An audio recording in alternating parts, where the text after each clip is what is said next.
Greetings,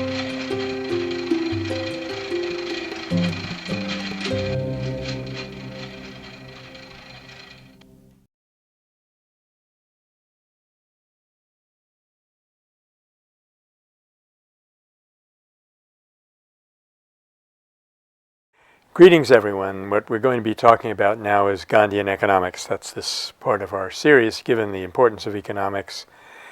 Today, a dismal subject in many ways. I thought it would be particularly important to have Gandhi's insights on how to resolve and have a viable, successful economy. Now, Gandhi will be the first one to tell you, he says almost with a kind of mischievous pride, that he never read any economic theory. You know, you would name out all the important economists, Ricardo on Keynes, and he said he was utterly unfamiliar with all of them. Thank you. But apparently that could be even an advantage, because Gandhi was able to be thinking about economics from a much broader perspective, much deeper perspective. His goal was always human happiness and human needs. So he was able to ask himself a question which professional economists have a hard time doing, and that is, what is an economy for? What do you want your economy to do for you? This came partly from Gandhi's immense practicality and his ability to question nearly everything. He shared that with Einstein, that he was able to question every accepted axiom. He often was not consistent with what he thought in earlier years. Give you an example of his famous practicality. He was invited to, when he was in London in 1931, for the Round Table Conference, he was invited to speak to the Indian students at Oxford University. Of course, they were very, very excited to hear from him, and they had set up this lecture and the garlands and everything. Indians really do this kind of thing right. He got there and he said, "Okay, let's have a look at your latrines." And they said, "Our what?" And he said, "Let's take a look at your latrines." Trotted them out there. "These things are filthy. Let's clean them." So he got out there and cleaned the latrines, and they never did get to give them his lecture. He also said that it would be a sin to talk to a starving man about God. So one function of an economy is to raise everybody up to that human level where they don't have to be obsessed with fulfilling their basic needs, food, clothing, and shelter, but they can get on with their life and get on with the human experiment. Well, if you ask us what's an economy for, it's a no-brainer. An economy is for the accumulation of wealth, right? Unfortunately, we know what that does. This slide illustrates the distribution of income in the United States. That was about 10 years ago, so it's even worse now. This was done by an astronomy professor who was trying to give his students a grasp of the difference between 1,000 and a million. I'm sorry, between 1 million and 1 billion. You can see where I'm at. I'm not even up to 1 million. And if you measure your annual income by the height of a stack of $100 bills that you would be paid, where would you stand on this football field? And you think that there's going to be a gentle curve from the lowest paid person to the highest. But in fact, it's not a gentle curve. It goes clean across the field for 100 yards, and then it shoots up out of sight. You have a very, very few who possess so much wealth that it overbalances even relatively well-off people, not to mention the increasing number of poor. And then this next slide will show you how high that 1 pixel actually goes. It goes higher than Mount Everest. So what is causing this problem? For Gandhi, it was really quite simple. It was awkward, it was difficult, it was unpleasant, but it was very simple. What he said was, there is enough in the world for everyone's need. There is not enough for everyone's greed. And the way that greed had come about was through the multiplication of wants instead of the fulfillment of needs. That was the whole picture.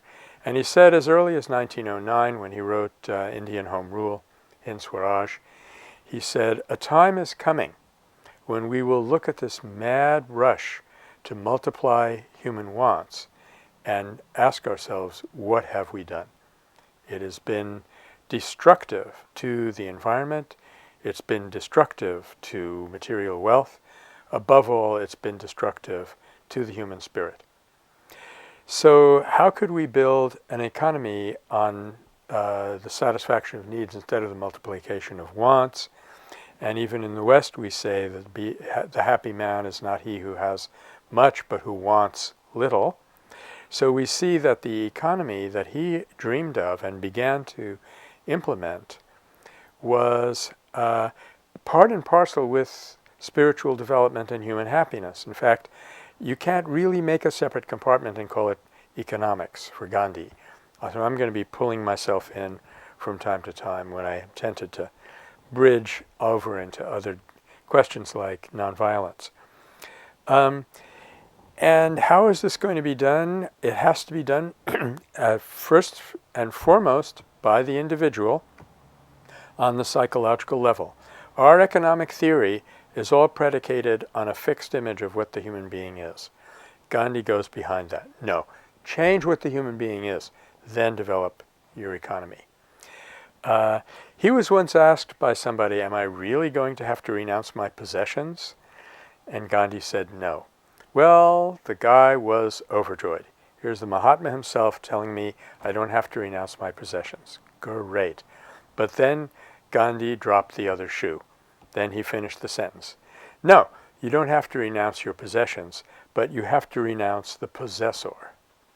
You have to renounce your sense that you own an object, not to mention a person, not to mention the increasing tendency of objectifying people and trying to own them in one form of slavery or another. But what do you do then if you're not an owner? Well, this brings us to one of the two, I think, basic principles which are really all you need to understand the entire Gandhian theory of what an economy is about. And that principle, incidentally, is not something that he picked up in India. He learned it from English law. He was willing to accept any truth that he could get from anywhere. The criterion was, does this thing work? Not, does it come from England or India? And this was the concept of trusteeship, that you have the right to use something as long as you're using it wisely, as long as you're being a good steward, but you really don't own it in this system. You're a trustee of your possessions. And this was very, again, resonant with the spiritual development of humanity and our happiness, because ultimately we don't really own anything. You know, the wisdom tradition is telling us all over and over again that everything belongs to God. We don't own it. We grab something. I grab a laptop computer. The law agrees that it's mine. If someone takes it away, they're liable for theft. But in reality, at some point, that computer is going to fall apart. And guess what? At some point, this body is going to fall apart, and there won't be any Michael Nagler around in this particular form anyway to own things. So once we understand what human needs are, and we realize that we are in a relationship of trusteeship to things, everything can be unfolded from there. So let me go back 1 second. What are needs? As Gandhi saw it, there are 3 levels of human need. And Abraham Maslow in the West has had a very similar theory developed of hierarchy of needs. So the lowest level, not in, the bottom level, let's say, has to do with our basic physical needs: food, clothing, and shelter, and whatever else needed to be added to that. Those needs were the responsibility of the entire society. So if there is one person who is hungry, who cannot clothe himself or herself, who does not have a place to live, the economy has failed. The United States, we have close to 250 million people. If one person is homeless, the economy has failed. So guess what? I mean, it has failed many times over. And if I'm lacking one of those 3 things, I have the right to say to my fellow human beings with whom I live and the world in which I live, hey, something is wrong here. Let's make sure that I get supplied with these things.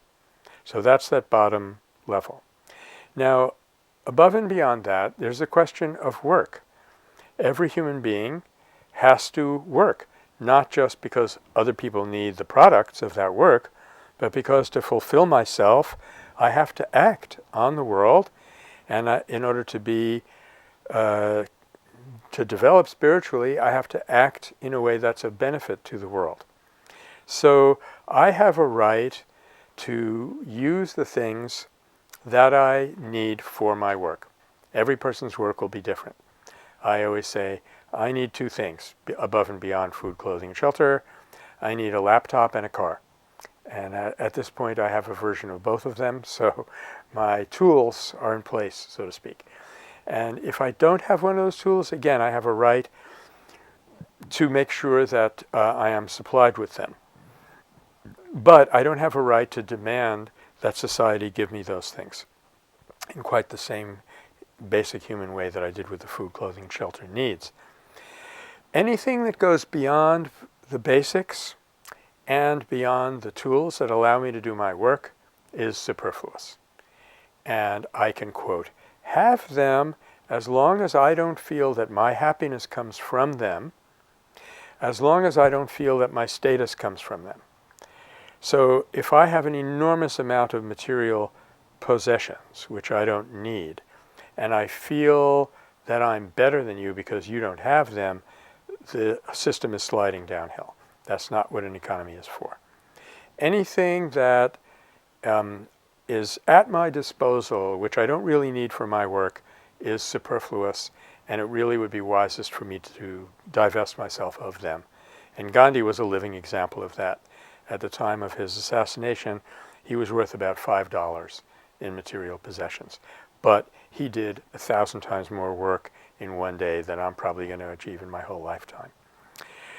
So with those three levels of needs in mind, and with the concept of trusteeship in mind, there's really one other basic principle, and then a few others that we'll add to it.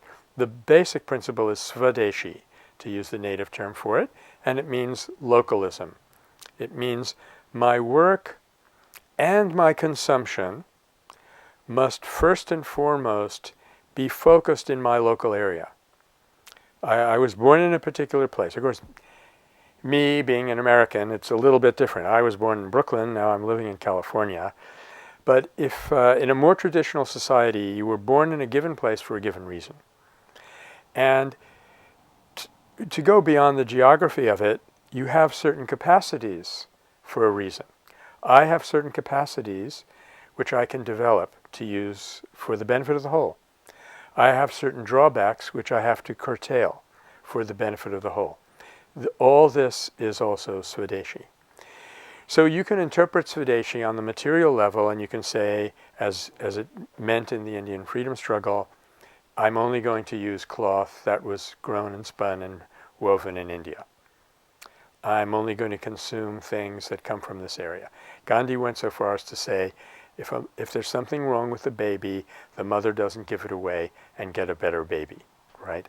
That's as deep as the principle of Swadeshi was implied. Now, what has to be added is, if I am consuming locally, producing locally, serving locally, and I get it right, that circle expands. And this is exactly what it happened with him. He came back to India. His first campaigns are in Gujarat. Then he expands to Bihar, and soon he becomes national, and after that he becomes global. But it's important not to overleap and go into an area that you're not ready for.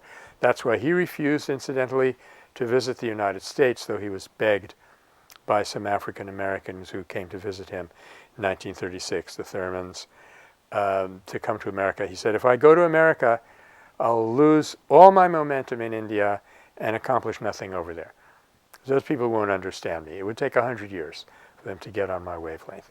But, he said, if I do my work correctly in India, it will be an ocular demonstration that someone in America can pick up.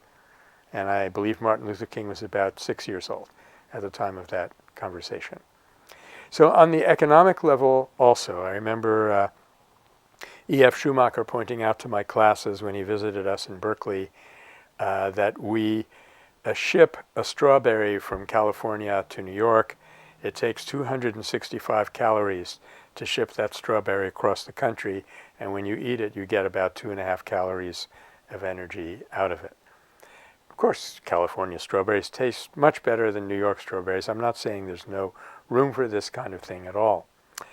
But those are the basics, that human needs are to be thought of in those three sectors, and that the relationship to possessions and indeed to our own capacities, not to mention to other people, is a relationship of trusteeship, not ownership.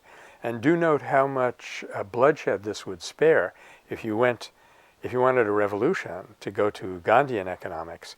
You wouldn't have to dispossess the wealthy of their wealth. It turns out most of them don't like that, and they have a lot of money, so they can hire people to help them defend it. And it's never really worked to take all their wealth away from them. But if you convince them to use that wealth in trust, like be a little more like George Soros and Warren Buffett, and a little bit less than others whom I will not mention here, the equality will adjust itself. Equality doesn't mean that everybody has to have exactly the same amount. It means everybody has to solve their basic needs and then their work needs and so on. So above and beyond these really, really basic things, the hierarchy of needs, trusteeship, and Swadeshi, I would mention simplicity. In his external life was incredibly simple, and the concept of bread labor. Everybody, he felt, should be involved part of the day in creating something that went into those three basic needs: food, clothing, and shelter. You're either spinning or you're growing something. At one point he said, if you do not have any experience of tilling the field and growing your own food, you do not know who you are. You forget your connection with nature.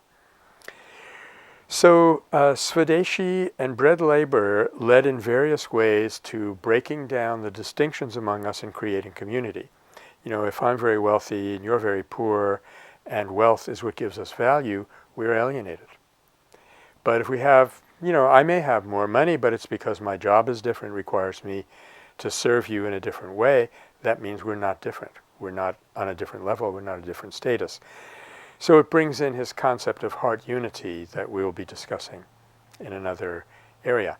Another way that Swadeshi and bread labor led to community was expanding these marvelous networks of cotton spinning and cloth weaving, so that the spinning associations really made a single market out of the entirety of India. One other thing I should mention, which probably goes without saying, is the concept of nonviolence, that if anything that you do economically that injures another human being or injures the life support system of the earth, that's a danger signal. That's telling you that something is wrong with that economic system. The belief is that the world has been well stocked with everything that we need. Obviously, as we say in modern ecology today, the world is a balance, life is cyclical, and there's no need to disrupt the natural systems of the earth to supply us with our basic needs. A lot of what Gandhi said beyond this, in terms of economics, applied better to the Indian situation than it does to ours. But when it comes to constructive program, I think we can talk more about how the economic thinking is applicable to our situation today. So thank you very much. There's really much more to Gandhian economics, but I think with these basics in view and the different image of a human being and his or her relationship to things and people that all this implies, we will be able to gather from his legacy what we need and build an economics which is, to use the prevailing word, but I don't think it's a very inspiring one, sustainable. I think what it will do is give us our basic needs reliably so that then we can get on with the human experiment of forming unity with one another in a nonviolent spirit. Thank you very much.